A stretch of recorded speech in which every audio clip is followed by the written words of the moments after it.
You've heard it a million times. Compound interest is the eighth wonder of the world. But let's be honest. For the first 5, maybe even 10 years, it feels like a total lie. You're saving, you're investing, you're doing everything right, and your account is barely budging. It's slow, it's frustrating, and it's the number one reason people quit right before their money is about to take off. You look at your balance after 3 years of discipline and sacrifice, and the numbers are underwhelming. You think, at this rate I'll be 70 before I have anything meaningful. So you start questioning everything. Maybe compound interest is overrated. Maybe you should try day trading. Maybe you should just spend the money now because this slow path clearly isn't working. But here's what you're missing. There's a hidden timeline in this whole process. A predictable pattern that shows you the exact moment your money finally starts working harder than you do. It's called the 8-4-3 rule, and once you see it, you'll never look at your investments the same way again. My name is Yaji, and I spend way too much time thinking about why people quit investing right before the exponential growth kicks in.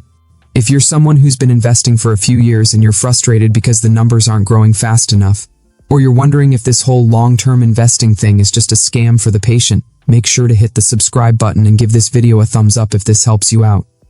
Because what I'm about to show you is going to completely change how you think about time, money, and why the first decade of investing feels so brutal, and why that's exactly how it's supposed to work.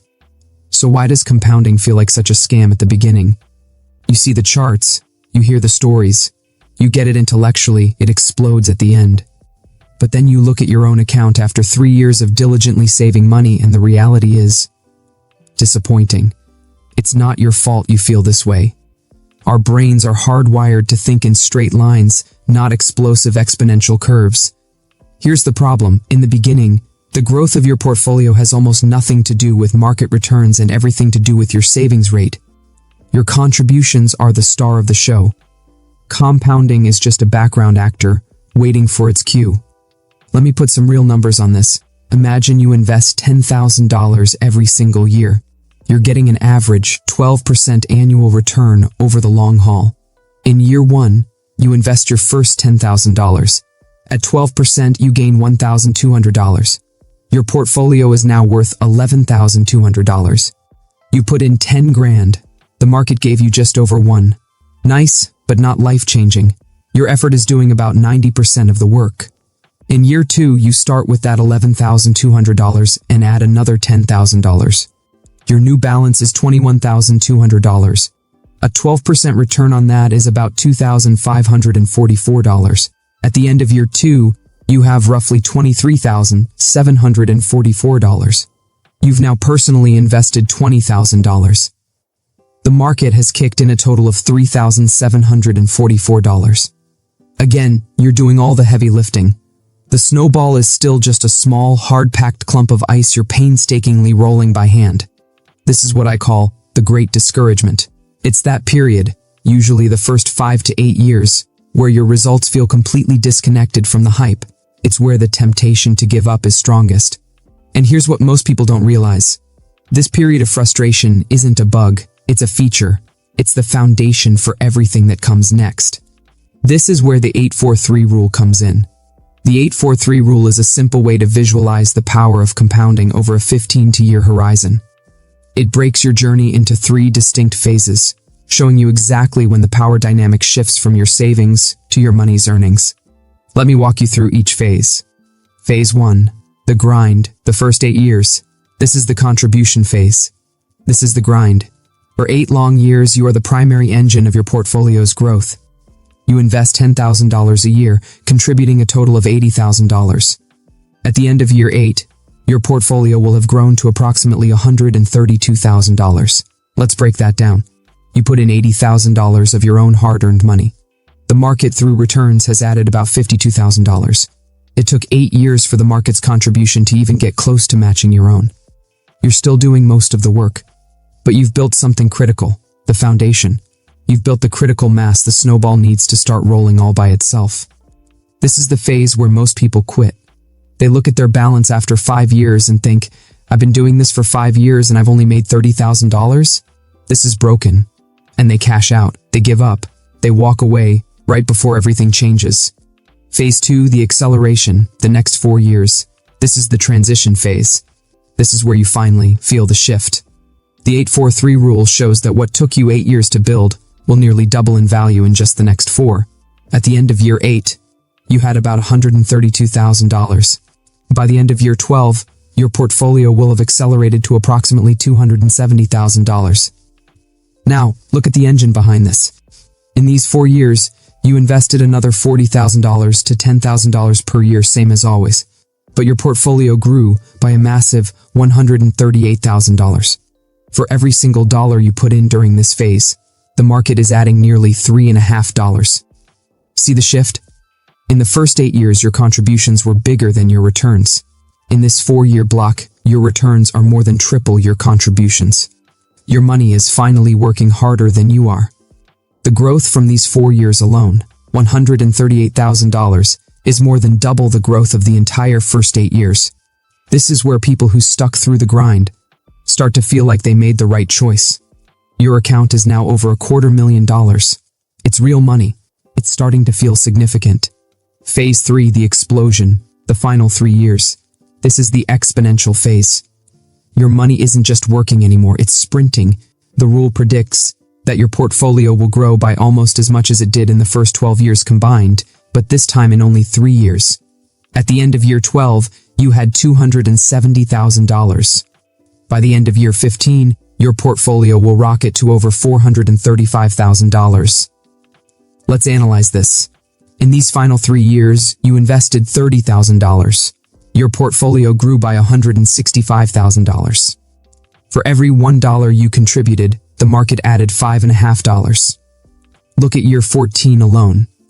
You start the year with about $360,000. A 12% return on that is $43,000. Your annual contribution is just $10,000. Your investment returns in a single year are now more than 4 times what you're physically saving. This is the 8th wonder of the world in action. It's no longer about how much you can save, it's about the massive base you built, which is now generating a salary all on its own. Now, before you get too excited, here's the reality check. This is an illustration, not a guarantee. First, that 12% return is a long-term average, it's not a promise. The US stock market's long-term average, represented by the S&P 500, is historically closer to 10%. Some years it'll be up 25%, other years down 15%. The 8-4-3 rule works on the idea that over 15 years, these swings average out. Second, let's talk about volatility. A 30% market crash in year 3 is actually a gift. It lets your automated investments buy up assets at a massive discount. A 30% crash in year 14, however, when your portfolio is mostly gains, is far more painful. This is why the common advice is to de-risk as you get closer to your goal. During the 8 phase, volatility is your friend. During the 3 phase, it's something you need to manage. Third, this model doesn't account for taxes or inflation. Inflation will eat away at the real purchasing power of your money, and taxes will take a slice of your gains. A 12% nominal return might only be an 8% real return after inflation and taxes. The principle still holds true, the growth is still backloaded, but the timeline might stretch. It might become more of a 9-5-4 rule, but the acceleration pattern is the same. Understanding the rule is one thing, actually surviving the long, slow, boring part is another. This is where most people fail. So here are 3 strategies to make sure you get to the good part. Strategy 1. Automate everything. Put your savings on autopilot. Set up an automatic transfer from your checking to your brokerage account for the day after you get paid. This removes emotion and willpower from the equation. You're no longer making a dozen decisions a year to invest. You made one decision, one time, and the system does the rest. Strategy 2. Redefine your wins. In the first 8 years, stop obsessing over your portfolio's total value. It will only discourage you. Instead, focus on the one metric you have 100% control over, your contribution rate. Did you successfully invest your $10,000 this year? That's the win. Celebrate that consistency. Track your contributions on a spreadsheet. Frame that as the victory, because in the early years, it's the only part that really matters. Strategy 3. Embrace the boring. Legitimate, life-changing wealth is almost always built slowly and consistently. It's built by buying broad, low-cost index funds and then having the patience to do nothing for a very, very long time. Resisting the urge to tinker, to react to scary headlines, or to chase the hot new thing is your single greatest superpower as an investor. Here's what happens to people who quit during the grind phase versus people who stick it out. Let's imagine two people. Both start investing $10,000 a year at age 25. After 5 years, they've each contributed $50,000. With 12% returns, their portfolios are sitting at around $70,000. Person 1 looks at the account and thinks, 5 years of discipline, 5 years of saying no to stuff, and all I have to show for it is a $20,000 gain? This is broken. They cash out, they buy a car, they tell themselves they'll get back to investing when they have more money. Person 2 feels the exact same frustration.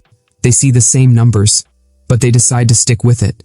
That decision, to push through the great discouragement, is the single most important financial choice of their life.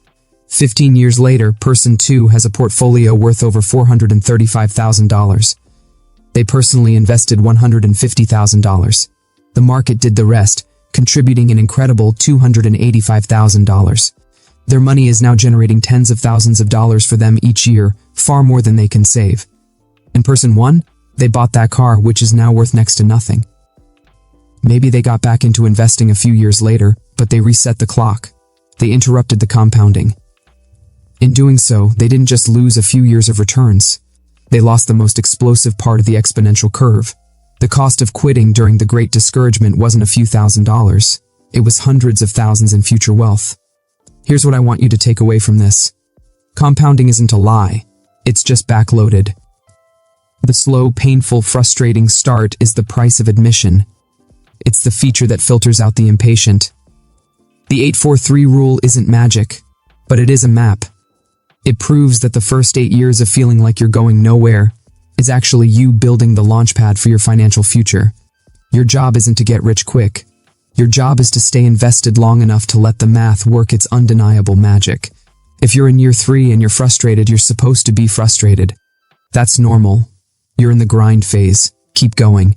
If you're in year 10 and you're starting to see acceleration, congratulations, you made it through the hardest part. And if you're in year 15 or beyond, you're experiencing the explosion. Your money is working harder than you ever could. The pattern is predictable. The timeline is clear.